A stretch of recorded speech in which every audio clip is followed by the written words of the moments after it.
అంతర్జాతీయ మహిళా దినోత్సవం సందర్భంగా గణపతి నగరం నియోజకవర్గం తెలుగుదేశం జనసేన పార్టీల ఉమ్మడి అభ్యర్థి కొండపల్లి శ్రీనివాస్ మహిళా సోదరిమణులకు మహిళా దినోత్సవ శుభాకాంక్షలు తెలియజేశారు.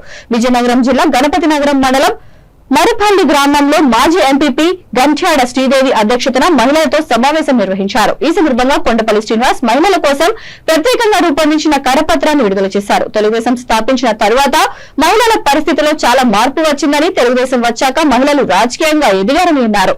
ఆస్తిలో సమాన వాటా, మహిళా విశ్వవిద్యాలయాలు, డ్వాక్రా సంఘాలు ఏర్పాటు చేయడం జరిగిందని, అన్ని విధాలుగా తెలుగుదేశం పార్టీ మహిళలను ప్రోత్సహించిందని తెలిపారు. ఈ కార్యక్రమంలో నారా భువనేశ్వరి ప్రారంభించిన కళలకు రెక్కలు కార్యక్రమం గురించి వివరించారు. ఈ కార్యక్రమంలో మరుపల్లి సర్పంచ్ శ్రీమతి లెంక రామలక్ష్మి పాల్గొన్నారు.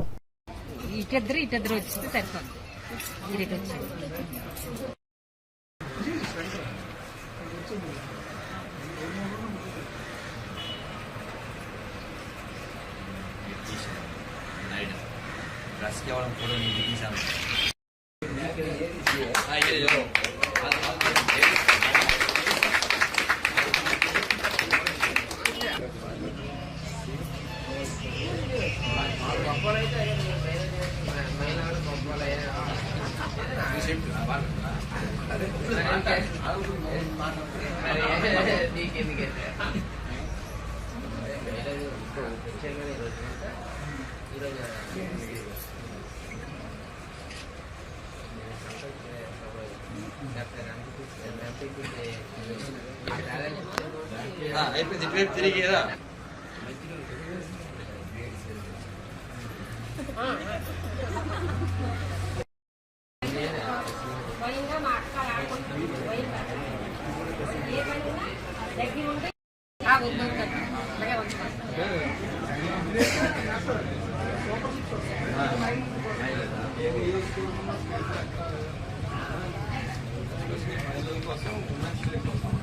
ఇక్కడికి విచ్చేసిన మహిళా సోదరీమణులందరికీ నా యొక్క మహిళా దినోత్సవ శుభాకాంక్షలు తెలియజేసుకుంటూ, మహిళలందరినీ ప్రోత్సహించిన మన ఎమ్మెల్యే అభ్యర్థి అయినటువంటి కొండపల్లి శ్రీనివాసరావు గారు కూడా నా యొక్క ప్రత్యేకమైన ధన్యవాదాలు తెలియజేసుకుంటూ, ఇక్కడ విచ్చేసిన సోదరులందరికీ నా ధన్యవాదాలు తెలియజేసుకుంటూ, ప్రెస్ సోదరులందరికీ నా హృదయపూర్వక నమస్కారాలు తెలియజేసుకుంటున్నాను.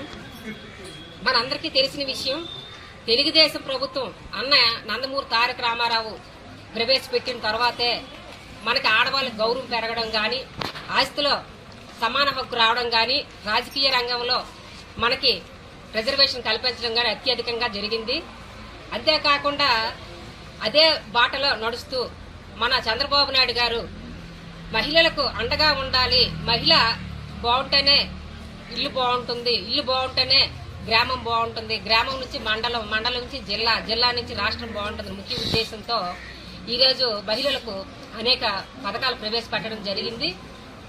ఆ పథకాలు ఇప్పుడు ప్రవేశపెట్టడమే కాకుండా మనకి గతంలో చూసుకుంటే చంద్రబాబు నాయుడు గారు అంటే కడుపులో బిడ్డ బాగుండి ఆరోగ్యంగా ఉంటేనే మనం దేనైనా సాధించగలం ముఖ్య ఉద్దేశంతో కడుపులో ఉండేటప్పుడు అనేక పౌష్టికాహారం ప్రతి గర్భిణికి కూడా పౌష్టికాహారం ఇవ్వడమే కాకుండా గవర్నమెంట్ హాస్పిటల్లో డెలివరీ అయ్యేటట్టు 6,000 రూపాయలు ఇచ్చి డెలివరీల్ని గవర్నమెంట్ హాస్పిటల్ ప్రోత్సహించడం, దాంతోపాటు వాళ్ళ ఇంటికి క్షేమంగా చేరాలని ముఖ్య ఉద్దేశంతో వాళ్ళందరికీ కూడా ఒక వెహికల్ అందజేసి వాళ్ళ ఇంటికి చేర్చడమే కాకుండా పుట్టిన తర్వాత కూడా మంచి పౌష్టికాహారం అందాలి, పునాది వేయాలి, ఫౌండేషన్ బాగుంటేనే పిల్లలకి చిన్న వయసులోనే ఫౌండేషన్ బాగుంటే ఆరోగ్యం బాగుంటుంది ముఖ్య ఉద్దేశంతో అనేక పౌష్టికాహారం ఇవ్వడం జరిగింది. అయితే పెద్ద అయ్యాక చాలా మంది బడికి వెళ్ళలేక, నడుచుకుంటూ వెళ్ళలేక ఇబ్బంది అవుతుందని చెప్పి 9వ తరగతి చదివిన పిల్లలకి సైకిల్ ఇవ్వడం కూడా అందజేయడం జరిగింది. అంటే చంద్రబాబు నాయుడు గారి ముఖ్య ఉద్దేశం ఏంటంటే